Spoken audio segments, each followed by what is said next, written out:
So that sounds exactly the same. What we've just said, what we've heard is someone walking up and down here. Yes, 100%.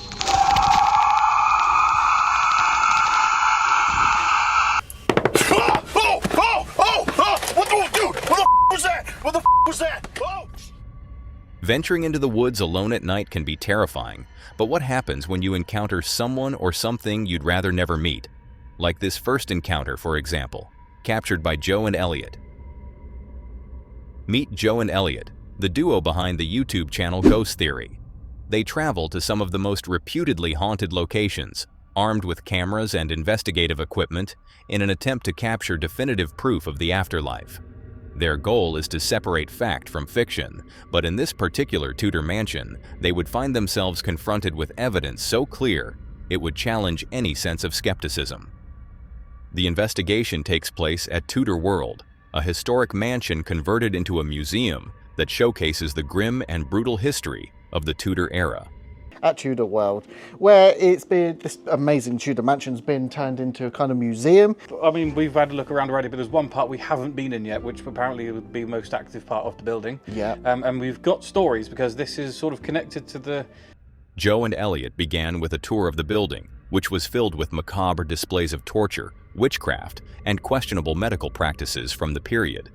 The atmosphere was already heavy with the weight of its dark past, from rooms where women were allegedly touched by unseen forces to tales of bizarre and gruesome remedies involving mercury and the urine of a dead man. Right, so according to stories of this place, people are allowed to sit and lie on the bed and test the bed out. And I'm not going down that line. No. I mean, this whole thing here is about how they would half drown women just to shut them up if they spoke out of line. Yeah. This woman is using the urine of a dead man. Like, I don't understand how this... I mean, did he die and then... This initial walkthrough set a sinister stage for the night ahead, hinting at the tormented energies that might still linger within the ancient walls. As night fell and the building quieted down, they began their investigation on the ground floor, calling out to any spirits present. And I was about to say everything's quietening down now, but it has quietened down. So we're here to try and communicate, and you've probably had this a lot. A lot of people come here, so we apologise if... The initial moments were still, but the silence was abruptly shattered by a loud, distinct knock that echoed from within the same room. The sound was sharp and close, impossible to mistake for the distant noises of the world outside. It was their first clear sign that they were not alone, a direct response that sent a wave of anticipation and unease through them both. Please, can you make some sounds for us? Can you knock on... What was that? Did you just hit...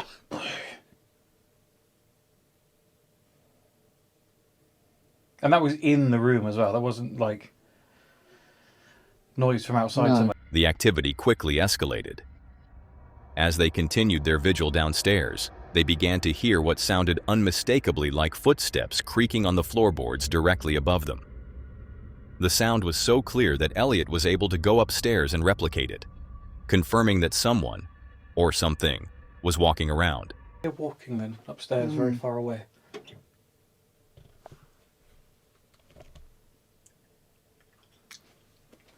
It's that step. That is 100% it. Someone's just stood on that step. That's instant. This began a frustrating and terrifying pattern. Every time they were downstairs, the footsteps would start. But the moment they went upstairs to confront the source, the building would fall completely silent. They were being toyed with, led in circles by an intelligent presence that seemed to be watching their every move. Their equipment began to fail inexplicably. Camera batteries drained in minutes, and recordings would stop without reason, particularly in the most active areas. The feeling of being watched intensified when they ventured into the attic, a space known as the seance room.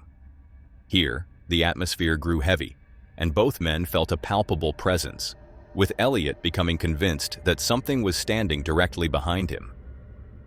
This oppressive feeling was punctuated by small, unnerving sounds, faint clicks and creaks that seemed to emanate from the empty chairs right beside them, even as they sat perfectly still. As the night wore on and the outside world fell into total silence, the activity inside the mansion reached its peak.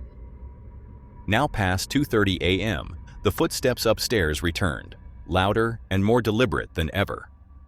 Convinced there was no rational explanation, they conducted one final experiment. While Joe remained downstairs, Elliot walked across the upper floor, and the sound was a perfect match to the phantom footsteps they had been hearing all night. Does that sound the same? Exactly the same. Okay. So that sounds exactly the same. What we've just said, what we've heard is someone walking up and down here. Yes, 100%. There was no one else in the locked building, no sound from outside, and no way to debunk what they were hearing. It was the undeniable sound of someone walking through the empty halls with them. They had captured what they came for: clear, repeatable evidence of something paranormal. The disembodied footsteps weren't just random noises, they were intelligent, responsive, and seemingly playful, creating a cat-and-mouse game that left the investigators both thrilled and terrified. They left that night with no logical explanation for who was walking the halls of Tudor World, only the chilling certainty that the spirits of the past are far more present than we can imagine.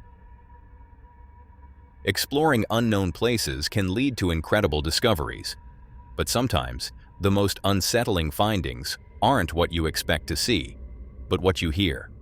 And in one particular video, the focus shifted from the drive to a deeply unsettling exploration where strange sounds and fleeting observations created a chilling atmosphere. On the night of August 13th, 2023, a small, obscure YouTube channel uploaded a short video titled, "I went camping and woke up to a bear attacking my tent." Pretty crazy. What it captured was far more chilling than the title suggested. There's something else.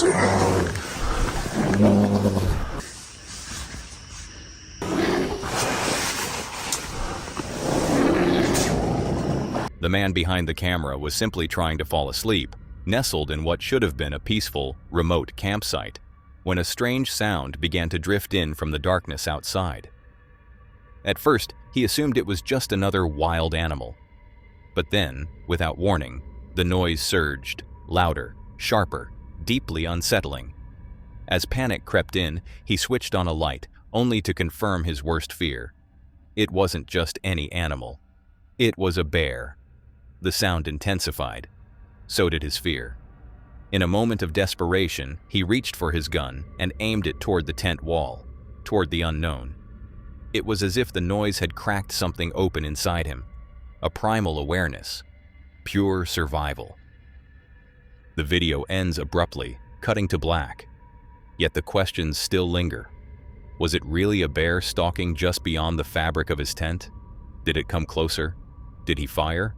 Or did the creature simply vanish into the night, leaving behind only silence and the echo of terror? And most haunting of all, did the man make it out alive? Venturing into a haunted forest is one thing, but what happens when the forest itself seems to be hunting you? Tonight, we delve into a terrifying investigation that pushes one explorer to his absolute limit. This footage will make you question what really lurks in the darkness between the trees. Let's jump straight into this chilling encounter. Meet Dan, the investigator behind the YouTube channel Cursed Urban. Dan bravely explores some of the most paranormally active locations, seeking to document the unexplainable. His channel is a testament to his courage, but on a return trip to a place known as the Mimic Forest, he would find himself in a situation far more sinister than he could have ever anticipated. Dan arrives at the infamous Mimic Forest, a place he's visited before and experienced disembodied voices and screams. This time, his plan is more ambitious. A stealth camping trip overnight in his car, hoping to capture definitive evidence of the entity said to mimic human voices to lure its victims deeper into the woods. And we're going to try some other stuff. A little bit of background on this area. Supposedly there is a mimic creature in here. What a mimic is it does mimicry. It mimics your voice.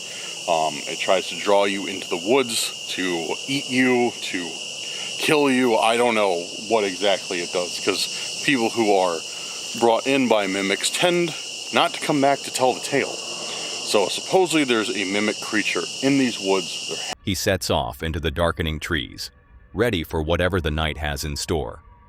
As he explores, Dan stumbles upon a disturbing clearing with downed trees arranged in a circle, matching the description of a ritual site he had been told about. The atmosphere is immediately heavy. And I'm already getting creeped out, dude. No matter how many times I do this, how many times I go out camping and stuff, I don't know if I'll ever get used to the fact of just like wandering into a dark forest, at night by myself. It's always something else. Oh, what's this? Dude, look at this. What's going on here? Yo, what is this about? See this?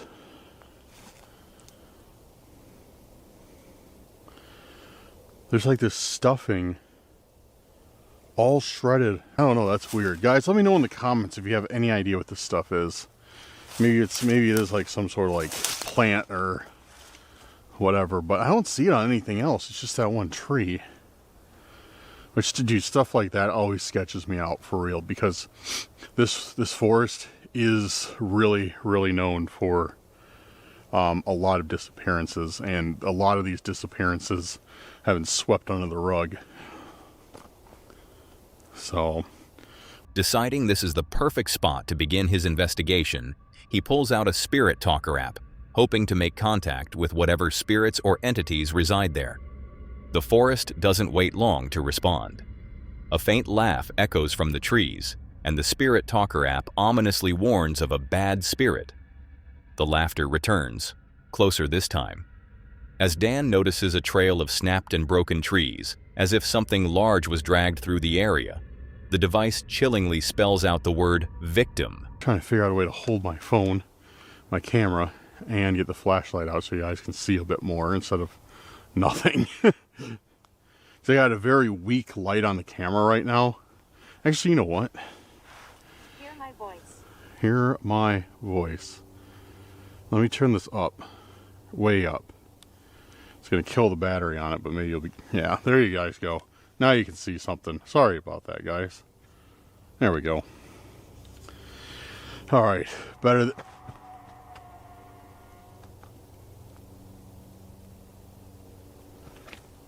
And then it said, hear my voice. And it was just about 30 seconds after it said each of those things that we heard it. Dude, we're in for something tonight. We are in for something tonight. For sure.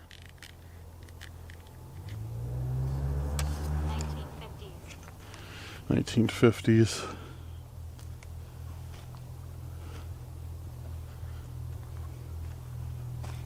Then, a loud crack, like a branch snapping, erupts nearby, only to be echoed moments later from a completely different direction, a classic sign of the mimic he came to find.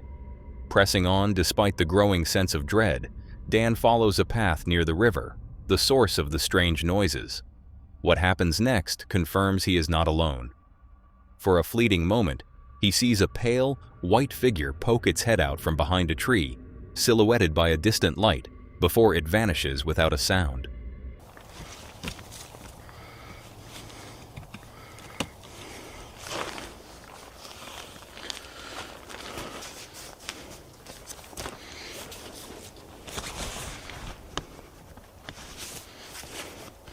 There we go.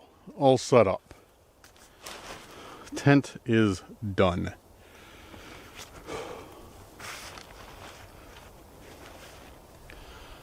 A lot easier than I remember. Alright, so tent's done. Sleeping bag needs to go in there. I need to put this stuff away before I lose something.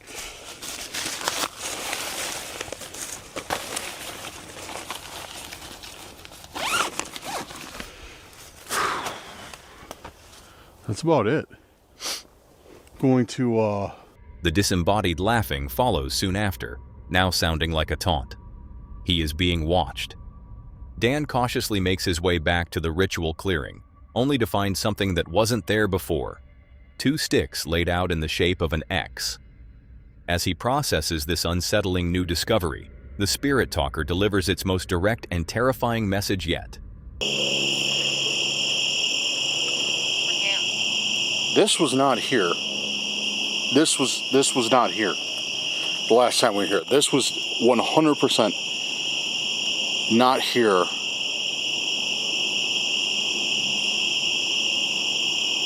Before. It's like a cross or an X, like X marks. No, it's more like an X than a cross. Like an X marks the spot. Ha. It just, dude, it just said ha ha.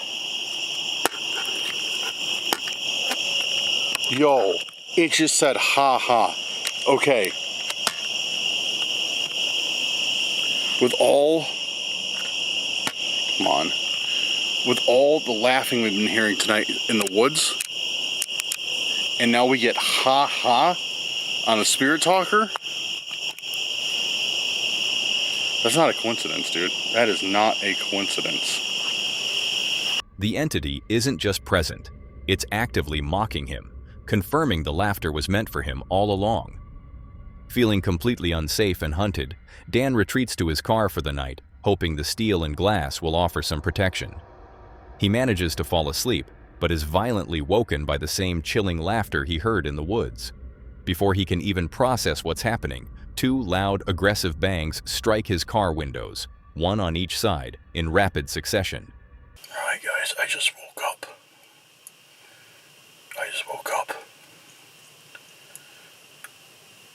And what woke me up is it sounded like laughing.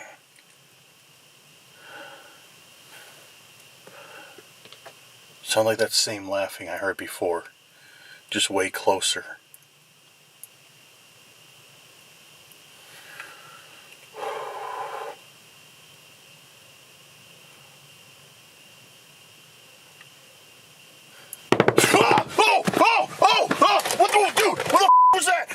Was that? Oh! What the? Dude! Holy! Holy! Oh, what the? Oh, what the was that?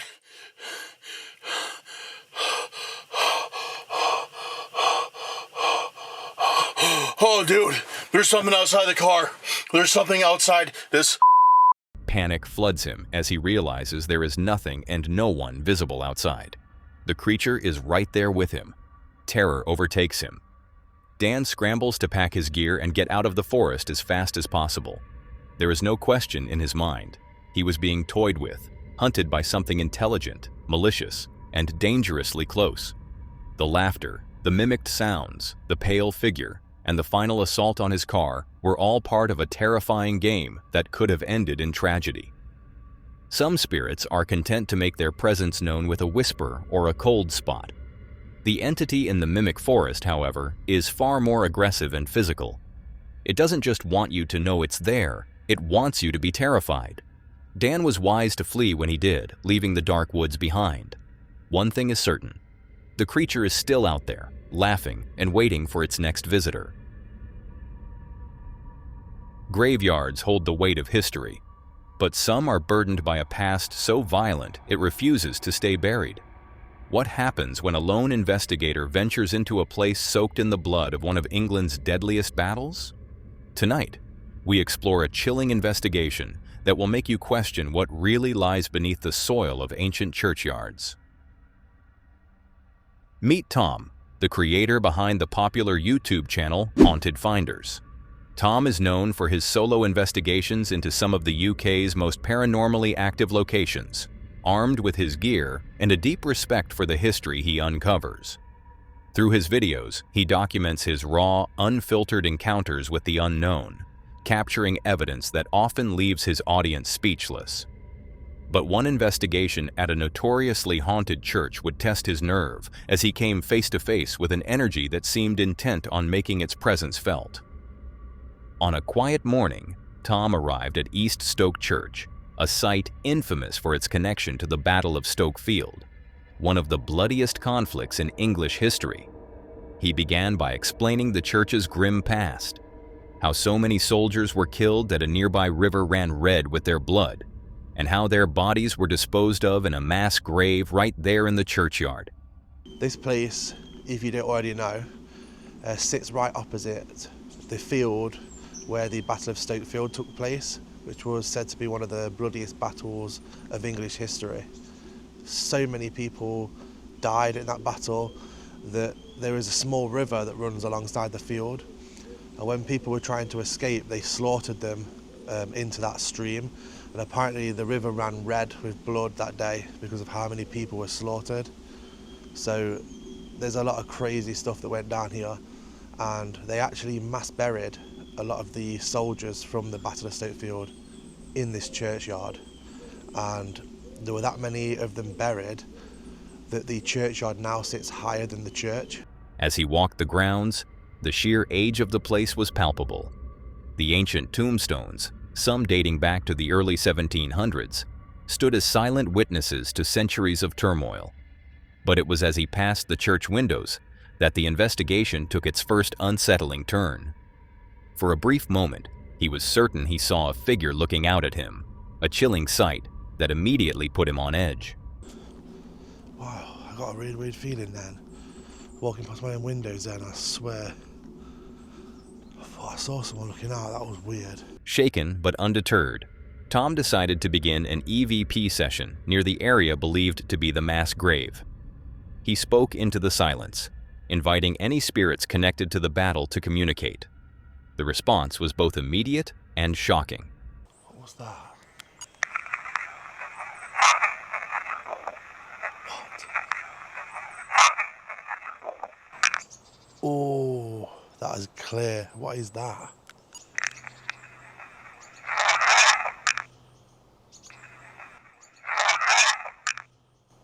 What does he say? Definitely shouted something. A loud, aggressive shout echoed back through his device. While the words were unclear, the hostile tone was unmistakable. It was clear he was not alone, and whatever was with him felt an intense need to be heard. All the while, the unnerving feeling of being watched, which began with the figure in the window, intensified, as if someone was now following his every move. Switching to a spirit box app, Tom attempted to establish a more direct line of communication. The responses that came through were fragmented, but painted a dark picture, confirming the location's tragic history. Don't antagonize. Don't antagonize. I'm not here to antagonize. Still graves present here from 1701. Horrible things happened here. Whoa. Disposed of. Cursed land. Cursed land. Then, a single, chilling word emerged, and Tom, an experienced investigator, recognized this as a common claim made by a particularly aggressive spirit he had encountered here before. The entity continued its threats with strange phrases, confirming he was dealing with the churchyard's most malevolent energy. The encounter then escalated from verbal threats to physical activity. After the spirit box instructed him to take a seat, Tom moved to a nearby bench. He could hear distinct footsteps rustling in the leaves behind him, circling him as if sizing him up. Just heard someone walking down here. You coming to join me? I've just heard you. Come. Such a strange feeling here. Someone walking behind me. I can hear you. Come closer then. Come and sit with me. Can you hear that? Please tell me you can hear that. Someone just walked underneath the tree. Suddenly, as he stood to adjust his equipment, something was thrown in his direction, landing with a sharp thud nearby. It happened again, and then again. The spirit was no longer content with just words. It was now physically interacting, throwing objects from the darkness in a clear attempt to intimidate him, turning the quiet churchyard into a volatile and unpredictable environment. I'm not going anywhere. You don't have to throw stuff. Okay? I don't know if that was on the audio, but I stood up to put my phone in my pocket so I can get the recorder out. And if someone threw something over here, and again, stop throwing things. Though Tom left the location physically unharmed, the encounter left a lasting impression. He had been stalked, threatened, and even had objects thrown at him by an unseen force. Was this the tormented spirit of a soldier, forever angry about his violent death and unceremonious burial? Or was it something else, an entity that feeds on the pain and suffering embedded in the very soil of the church? The aggressive presence made its point clear. Some places are best left undisturbed, and some spirits will do whatever it takes to make sure you never forget it. Doing simple tasks alone at night can feel peaceful, but what happens when the silence is broken by a sound that shouldn't be there? Tonight, we explore a recording that turns a mundane car upgrade into a moment of pure dread. This clip proves that sometimes the most terrifying encounters happen right outside your own door. Let's delve straight into this unnerving footage. Meet Dustin Frazier, the creator behind the YouTube channel of the same name. He often shares parts of his life with his audience, but one late night, a simple project would be interrupted by something he couldn't explain, turning his camera into a witness for a deeply unsettling event. His casual recording captures a moment of raw fear, reminding us that we are never truly alone. The video begins with Dustin in his car, setting up to install new leather seat covers. It's late, around 1 in the morning, and the quiet darkness of the night envelops him as he explains his small project to the camera. He mentions he is alone and a bit unsure of what he's doing, establishing an isolated and vulnerable atmosphere from the very beginning. I am here. Like literally just like at a park. So I got these leather seat covers, right? Also, I got a ring. I started rewatching Vampire Diaries, so I ordered a lapis lazuli ring. Anyways, that's besides the point. I wanted to put them on. I don't know. And I don't know what I'm doing. So, I'm gonna try to put them on. As he's speaking, he abruptly stops. His voice cuts out, and the casual mood shatters in an instant.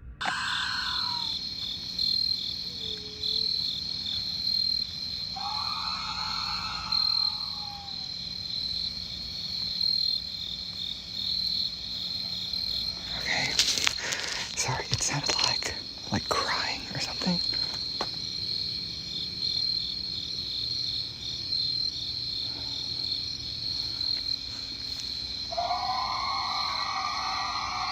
He's heard something pierce the silence of the night, a faint but distinct sound that he describes as crying. An unnervingly long and heavy silence follows as Dustin stands perfectly still, listening intently to the darkness outside his car. The camera continues to roll, capturing nothing but the tense stillness as he processes the disturbing sound he just heard. After what feels like an eternity, he tries to push aside what he heard, forcing himself to focus on the task at hand. But what he sees next makes him want to run.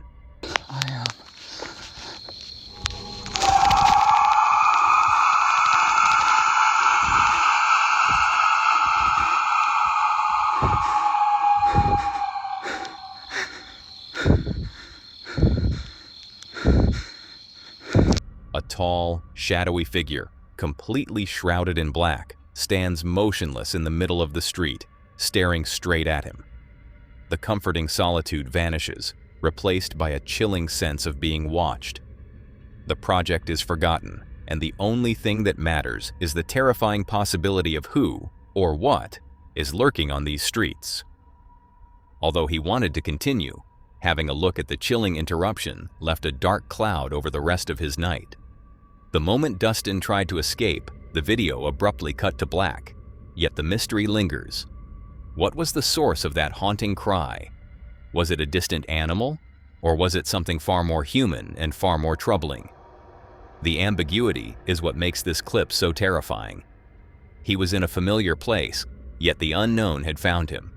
It's a stark reminder that you don't need to be deep in the woods to feel like you're being hunted. Sometimes, the most frightening things are waiting right on your own street. The wild is unpredictable, a place where the familiar sounds of nature can quickly turn into a source of unimaginable fear. But what happens when you're all alone and the sounds you hear don't belong to any known animal? Tonight, we follow a solo camper whose peaceful night out becomes a terrifying ordeal. This footage is a chilling reminder that when you're in the woods, you are never truly alone. Let's meet Dan, the creator of the popular YouTube channel, English Woodsman. Dan is a seasoned outdoorsman who thrives on the solitude and challenge of solo camping, documenting his experiences for his viewers. He's familiar with the strange feelings and unsettling nerves that come with being isolated in the wilderness, but on this particular night, he would encounter something that would push his courage to its absolute limit, turning a routine campout into a night of pure terror. The trip began like any other, with Dan finding a quiet, secluded spot in a large wooded area. As darkness began to fall, he spoke about the unique mental state of solo camping, the heightened awareness, and the initial nerves that every lone adventurer feels.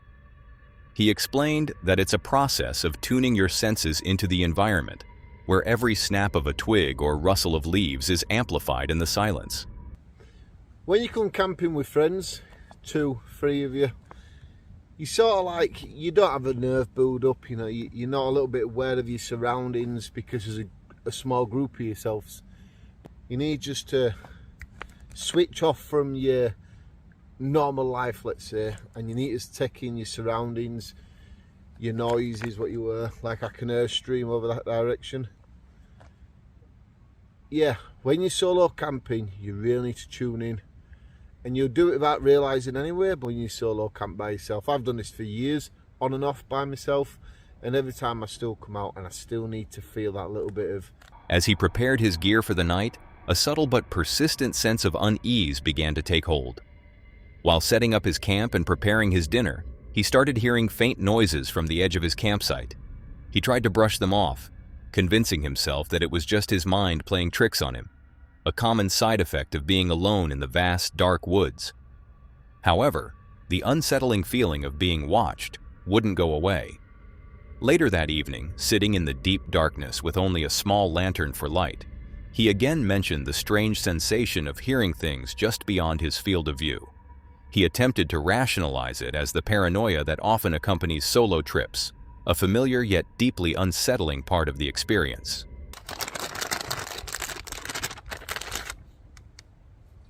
Keep thinking like I heard something. I don't know. It's probably me. Letting my mind play tricks with me. I always keep thinking that I'm hearing something around. But when you're by yourself, your mind can't play. Finally deciding to get some sleep, Dan made a fateful choice. To block out the unsettling noises and calm his nerves, he turned off his light, put on some music, and sealed himself inside his bivy bag. But the peace was short-lived. I heard like a weird, like a sniffing noise, like a dog. Earlier we're on about if you're with somebody else, things like this won't bother you, and it's true. But when you're by yourself, little noises do give you butterflies. A bizarre sound suddenly cuts through the night. A loud, heavy sniffing, almost like a dog, but disturbingly different. The next morning, a visibly disturbed Dan recounted the terrifying events of the night. He confessed that he was spooked the hell out. The sniffing wasn't a single occurrence. It came back 2 or 3 times, waking him from his sleep. His fear grew so intense that after hearing it a second time, he scrambled out of his bivy bag in the dark to move his food and gear, hanging it high in a tree in case whatever was out there was drawn to the scent. It was a harrowing experience that left him on high alert for the rest of the night. Though Dan made it through the night physically unharmed, the question of what was lurking just outside his camp remains unanswered. Was it an ordinary animal, or something more sinister drawn to the presence of a lone camper? Its persistence throughout the night suggests a terrifying curiosity. Dan's ordeal is a stark reminder that in the deep woods, the silence can be deceiving, and the most frightening encounters are with the things you can hear but can't see. Now that was all for today, folks. If you enjoyed these clips, subscribe to my channel and click to see more on the video on screen.